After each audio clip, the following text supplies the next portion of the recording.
Como las civilizaciones del Oriente Próximo, la primera civilización india se centró en un gran río, el Indo.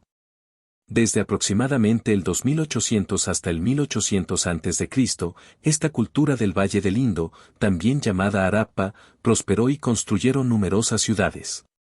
El subcontinente indio, una masa de tierra tan grande como Europa Occidental, está dividido en los países separados de Pakistán, Nepal, India, Bangladesh y Sri Lanka, pero estas divisiones son recientes y, en tiempos premodernos, el subcontinente entero se llamaría aquí India.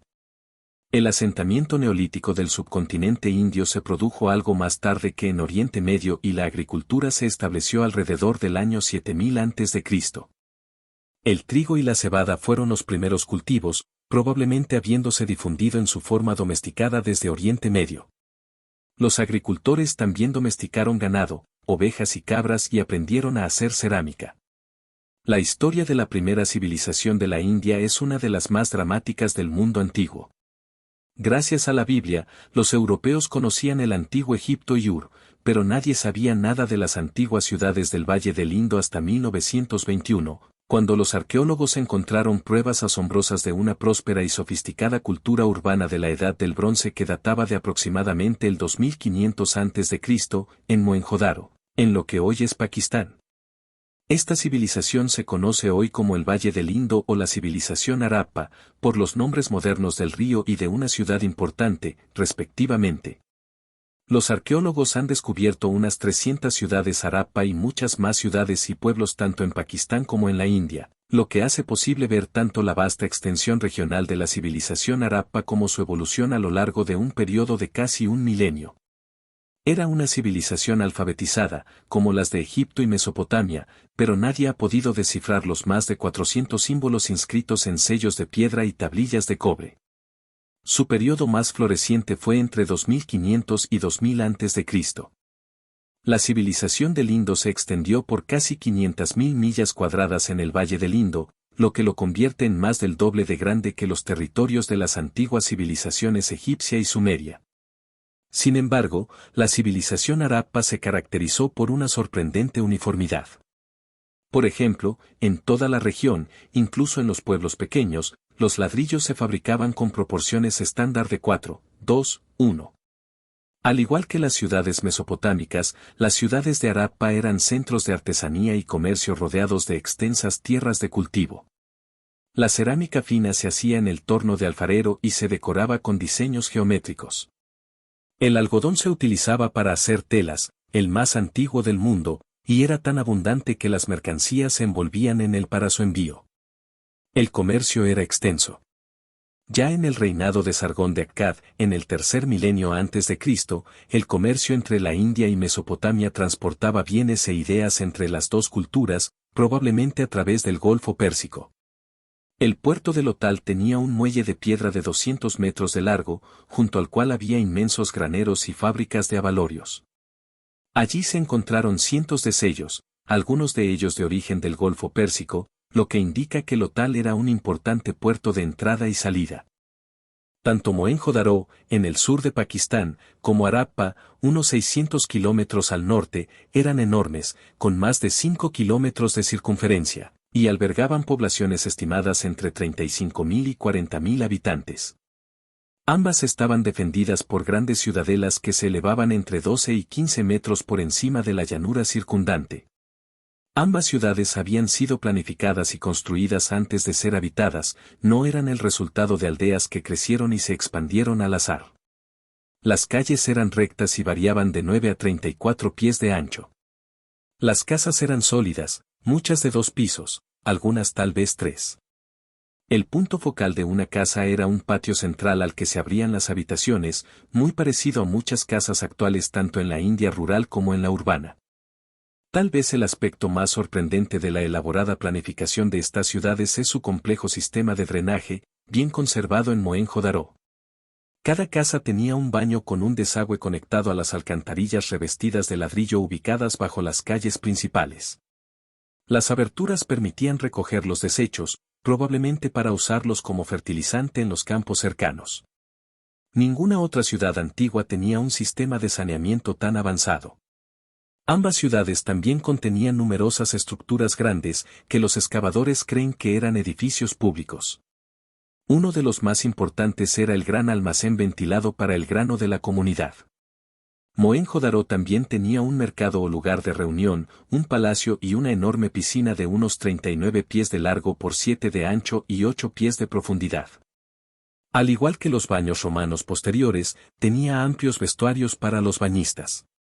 Debido a que el gran baño de Mohenjo-Daro se asemeja a las piscinas de purificación ritual de la India posterior, algunos estudiosos han especulado que el poder estaba en manos de un rey sacerdote y que el gran baño desempeñaba un papel en los rituales religiosos de la ciudad. La prosperidad de la civilización del Indo dependía del cultivo constante e intensivo del rico valle del río. Aunque parece que las precipitaciones eran mayores en aquella época que en épocas recientes, el Indo, al igual que el Nilo, atravesaba una región relativamente seca que se volvía fértil gracias a las inundaciones anuales y al riego. Y, como en Egipto, la agricultura contaba con una estación de crecimiento larga y calurosa y con una luz solar casi constante. Como no se ha descifrado el lenguaje escrito del pueblo de Harappa, su vida política, intelectual y religiosa es en gran parte desconocida. Es evidente que existía una estructura política con autoridad para organizar la planificación urbana y facilitar el comercio, pero ni siquiera sabemos si había reyes hereditarios. Hay claras conexiones entre la civilización de Harappa y la Sumeria, pero también diferencias igualmente claras. Por ejemplo, la escritura de Harappa, al igual que la Sumeria, se grababa en tablillas de arcilla y sellos, pero no tiene ninguna conexión con la escritura cuneiforme sumeria, y el estilo artístico de los sellos de Harappa también es distinto. Hay muchos signos de continuidad con la civilización india posterior, que van desde los tipos de hornos de cerámica utilizados hasta algunas de las imágenes de dioses. El declive de la civilización de Harappa, que comenzó poco después del año 2000 a.C., no puede atribuirse a la llegada de poderosos invasores, como se creía en un principio. Más bien, el declive se generó internamente. El puerto de Lothal fue abandonado alrededor del año 1900 a.C., y otros centros importantes llegaron a albergar solo una fracción de sus poblaciones anteriores. Los estudiosos han ofrecido muchas explicaciones para el misterio del abandono de estas ciudades. Tal vez un terremoto provocó un cambio en el curso del río, o tal vez las precipitaciones y el deshielo disminuyeron y los ríos se secaron. Quizá la práctica prolongada del riego provocó la acumulación de sales en el suelo hasta alcanzar niveles tóxicos para las plantas. Puede que el comercio a larga distancia colapsó, lo que llevó a una depresión económica. Tal vez la población fue víctima de enfermedades, como la malaria, que llevaron a la gente a huir de las ciudades. Aunque el pueblo Harappa aparentemente sobrevivió después de dispersarse en aldeas, no pudo conservar características clave de la alta cultura de la civilización del Indo. Durante los siguientes 1000 años, la India no tuvo grandes ciudades, ni ladrillos rojos cocidos en hornos, ni lenguaje escrito. Tras la decadencia de la civilización del Valle del Indo, un pueblo que se autodenominaba ario se convirtió en el pueblo dominante en el norte de la India. Hablaban una forma primitiva del sánscrito, una lengua perteneciente a la subfamilia indoeuropea de las lenguas indoiráneas, estrechamente relacionada con el antiguo persa y más lejanamente con el latín, el griego, el celta y sus descendientes modernos, como el inglés. El sánscrito nava, barco, está relacionado con la palabra inglesa naval, deva, Dios, con divino, raja, gobernante, con regio, y así sucesivamente. La propia palabra ario proviene de aria, noble, o puro, en sánscrito, y tiene la misma raíz que Irán e Irlanda. La fuente central para los primeros arios es el Rigveda, el más antiguo de los Vedas, una colección de himnos, textos rituales y tratados filosóficos compuestos entre 1500 y 500 a.C. en sánscrito. Al igual que las epopeyas de Homero en Grecia, estos textos se transmitieron oralmente y están en verso.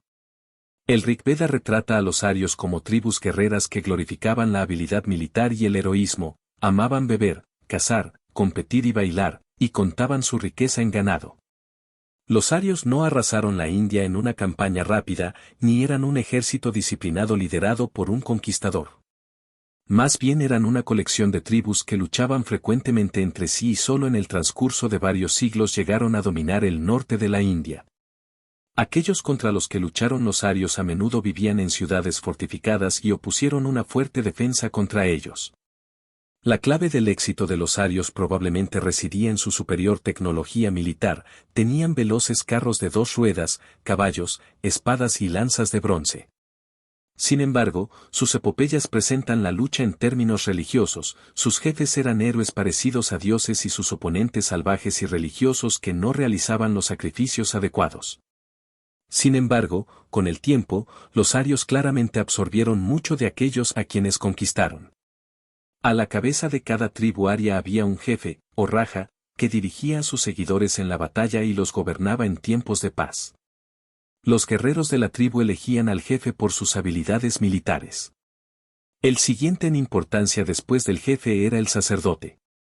Con el tiempo, los sacerdotes evolucionaron hasta convertirse en una clase distinta que poseía un conocimiento preciso de los complejos rituales y de las invocaciones y fórmulas que los acompañaban, de manera similar a las clases sacerdotales en el antiguo Egipto, Mesopotamia y Persia. La nobleza guerrera cabalgaba hacia la batalla en carros y quizás a caballo, se reunían en asambleas para tomar decisiones y asesorar al rajá. Los miembros de las tribus comunes cuidaban rebaños y, con el tiempo, trabajaban la tierra. A los no arios conquistados les correspondía el trabajo pesado de las tareas domésticas. Es difícil definir con precisión su estatus social. Aunque probablemente no eran esclavos, sin duda estaban subordinados a los arios y trabajaban para ellos a cambio de protección. Los arios no lograron dominar todo el subcontinente indio. Al sur de la cordillera Vindhya, los pueblos que hablaban lenguas dravídicas mantuvieron su control. En las grandes epopeyas arias, el Ramayana y el Mahabharata, se habla de los pueblos del sur y de Sri Lanka como salvajes de piel oscura y demonios que resistieron las conquistas arias. Aún así, con el tiempo estas epopeyas se convirtieron en parte del patrimonio cultural común de toda la India. A medida que los gobernantes arios llegaron a dominar grandes poblaciones sedentarias, el estilo de organización política cambió de la jefatura tribal a la realeza territorial. En otras palabras, el gobernante controlaba una zona cuya población podía cambiar, no una tribu nómada que se desplazaba en grupo. Además, los reyes ya no necesitaban ser elegidos por la tribu, bastaba con que los sacerdotes los invistieran y celebraran las espléndidas ceremonias reales que ellos diseñaban. Los sacerdotes, o brahmanes, apoyaban el crecimiento del poder real a cambio de la confirmación real de su propio poder y estatus. Los brahmanes también servían como consejeros de los reyes. Frente a esta alianza sacerdotal real, las antiguas asambleas tribales de guerreros se marchitaron. La sociedad aria primitiva había distinguido entre la élite guerrera, los sacerdotes, los miembros ordinarios de las tribus y los súbditos conquistados. Estas distinciones evolucionaron gradualmente hasta convertirse en el sistema de castas. La sociedad se concebía en términos de 4 estratos jerárquicos cuyos miembros no comen ni se casan entre sí. Estos estratos, llamados varna, son los brahmanes, sacerdotes, los kshatriyas, guerreros y funcionarios, los vaisyas, comerciantes y artesanos, y los sudras, campesinos y trabajadores. El nivel más bajo probablemente surgió de los esfuerzos de los arios, numéricamente superados, por mantener su dominio sobre sus súbditos y no ser absorbidos por ellos. Los 3 varnas superiores probablemente representaban no más del 30% de la población. Las actitudes sociales y religiosas también entraban en estas distinciones. Los arios consideraban impuro el trabajo de los artesanos. Dejaban todo ese trabajo a la población local, que probablemente era superior a ellos en estas artes de todos modos. El comercio, por el contrario, no se consideraba degradante. Los textos brahmánicos de la época se refieren al comercio como algo de igual valor que la agricultura, servir al rey o servir como sacerdote. Los que no tenían un lugar en esta ordenada división social, es decir, los que entraron en ella más tarde que los demás o que habían perdido su condición de casta por violaciones del ritual, eran parias. Eso simplemente significaba que no pertenecían a ninguna casta. Con el tiempo, algunas de estas personas se convirtieron en intocables, porque eran impuras. Se las despreciaba porque se ganaban la vida realizando trabajos tan contaminantes como matar animales y curtir pieles. La esclavitud era una característica de la vida social temprana en la India, como lo fue en Egipto, Mesopotamia y otros lugares de la antigüedad. Los capturados en batalla a menudo se convertían en esclavos, pero los cautivos también podían ser rescatados por sus familias. Más tarde, la esclavitud estuvo menos relacionada con la guerra y se convirtió más en una institución económica y social. Como en la antigua Mesopotamia, un hombre libre podía venderse a sí mismo y a su familia como esclavos porque no podía pagar sus deudas. Y, como en la Mesopotamia de Hammurabi, si era astuto, trabajador o afortunado, podía comprar su libertad y la de su familia. Al nacer, los hijos de esclavos se convertían automáticamente en esclavos de sus amos. Los esclavos indios podían comprarse, utilizarse como garantía o regalarse. La vida de las mujeres en la India primitiva variaba según su estatus social, al igual que la de los hombres. Como la mayoría de las tribus nómadas, los arios eran patriarcales, la descendencia se remontaba a los varones y el poder sobre los miembros de la familia recaía en los hombres de mayor edad. Por lo tanto, las mujeres de la sociedad aria probablemente tenían papeles más subordinados que las mujeres de los grupos dravidianos locales, muchos de los cuales eran matrilineales. Pero incluso en la sociedad aria, las mujeres eran tratadas de forma algo más favorable que en la sociedad india posterior. Todavía no se las daba en matrimonio de niñas, y las viudas tenían derecho a volver a casarse. En las epopeyas como el Ramayana, las mujeres suelen ser retratadas como personalidades enérgicas, capaces de lograr sus objetivos tanto mediante tácticas femeninas de engatusar a los hombres como mediante acciones más directas. Los dioses de los arios compartían algunas características con los dioses de otras sociedades indoeuropeas primitivas, como los persas y los griegos. Algunos de ellos eran grandes figuras pendencieras, como Agni, el dios del fuego, Indra, portador del rayo y dios de la guerra, que cada año mataba a un dragón para liberar las lluvias monzónicas, y Rudra, el arquero divino que propagaba desastres y enfermedades disparando sus flechas a la gente. Varuna, el dios del orden en el universo, era un dios duro, rápido para castigar a quienes pecaban y, por lo tanto, alteraban el equilibrio de la naturaleza. Usas, la diosa del amanecer, era una deidad gentil que daba la bienvenida a los pájaros, daba alegría a los seres humanos y alejaba a los malos espíritus. El núcleo de la religión de los arios era su enfoque en el sacrificio. Al dar cosas valiosas a los dioses, la gente los fortalecía y establecía relaciones con ellos. Poco a poco, bajo el monopolio sacerdotal de los brahmanes, el sacrificio correcto y el ritual apropiado se volvieron tan importantes que la mayoría de los brahmanes creían que un ritual realizado correctamente obligaría a un dios a conceder el deseo de un adorador. Los Upanishads, compuestos entre 750 y 500 a.C., registran especulaciones sobre el significado místico de los ritos sacrificiales y sobre cuestiones cosmológicas de la relación del hombre con el universo.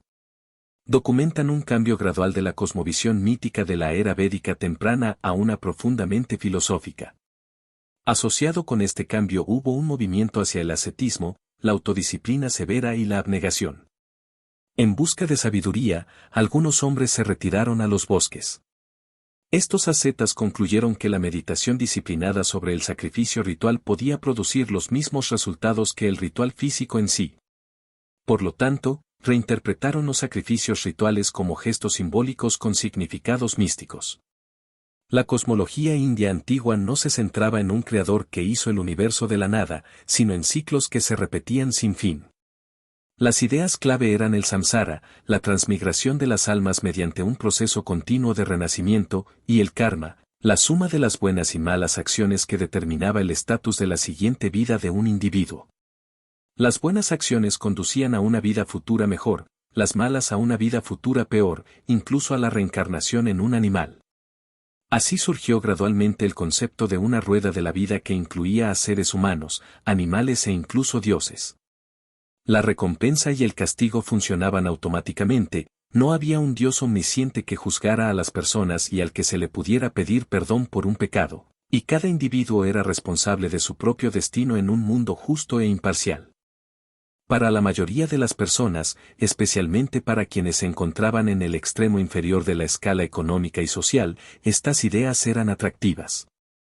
Al vivir con rectitud y hacer buenas acciones, las personas podían mejorar su suerte en la siguiente vida. Sin embargo, estas ideas tenían otra cara. La rueda de la vida podía verse como una cinta de correr que generaba un anhelo de liberación del ciclo incesante de nacimiento y muerte. Una solución que se ofrecía en los Upanishads era moksha, o liberación de la rueda de la vida. Los místicos brahmánicos afirmaban que la vida en el mundo era en realidad una ilusión y que la única manera de escapar de la rueda de la vida era darse cuenta de que la realidad última era inmutable. Esta realidad última e inmutable se denominaba Brahman.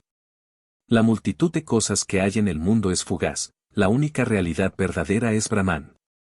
Incluso el alma o yo individual es, en última instancia, la misma sustancia que el Brahman universal, de la misma manera que cada chispa es, en esencia, la misma que un gran fuego. Equiparar el yo individual con la realidad última sugería que la aparente dualidad del mundo es, en cierto sentido, irreal. Al mismo tiempo, transmitía que todas las personas tenían en sí mismas una verdad eterna que correspondía a una realidad idéntica pero mayor que todo lo abarcaba. Los Upanishads otorgaron a los brahmanes un alto estatus al que los pobres y los humildes podían aspirar en una vida futura. En consecuencia, los brahmanes recibieron los conceptos presentados en estas obras y a quienes los enseñaban con tolerancia y comprensión y les hicieron un lugar en la práctica religiosa tradicional. Los gobernantes de la sociedad india también alentaron las nuevas tendencias, ya que las doctrinas del samsara y el karma alentaban a los pobres y oprimidos a trabajar pacíficamente y con dedicación. En otras palabras, aunque las nuevas doctrinas eran intelectualmente revolucionarias, en términos sociales y políticos apoyaban la estructura de poder existente. A finales del siglo VI a.C., el oeste de la India se vio arrastrado por acontecimientos que estaban cambiando la faz del antiguo Oriente Medio. Durante este periodo los persas estaban creando un imperio que se extendía desde la costa occidental de Anatolia hasta el río Indo. La India se vio involucrada en estos acontecimientos cuando el emperador persa Darío conquistó el valle del Indo y Cachemira alrededor del año 513 a.C. El control persa no llegó más allá del Punjab hacia el este. Aún así, fomentó un mayor contacto entre la India y Oriente Medio y condujo a la introducción de nuevas ideas, técnicas y materiales en la India. De los administradores persas, los indios aprendieron más sobre cómo gobernar grandes extensiones de tierra y a un gran número de personas. También aprendieron la técnica de acuñar monedas de plata y adoptaron el patrón monetario persa para facilitar el comercio con otras partes del imperio. Incluso los estados del Valle del Ganges, que nunca formaron parte del imperio persa, adoptaron el uso de la moneda. Otro resultado del contacto con Persia fue la introducción de la escritura aramea, utilizada para escribir el idioma oficial del imperio persa. Para llevar registros y publicar proclamaciones tal como lo hacían los persas, los indios del noroeste de la India adaptaron la escritura aramea para escribir varios idiomas locales, en otros lugares. Los indios desarrollaron la escritura brahmi, el antepasado de la escritura utilizada para el hindi moderno. Con el tiempo, se registraron todos los textos sagrados de los budistas y los jainistas, así como las epopeyas y otras obras literarias. El imperio persa, a su vez, sucumbió ante Alejandro Magno, y en 326 a.C. Alejandro condujo a sus tropas macedonias y griegas a través del paso de Quiver hacia el valle del Indo. La India que encontró Alejandro estaba compuesta de muchos estados rivales. Derrotó a algunos de estos estados en el noroeste y escuchó informes de otros. Porus, rey del Punjab occidental, luchó contra Alejandro con un batallón de 2000 elefantes de guerra.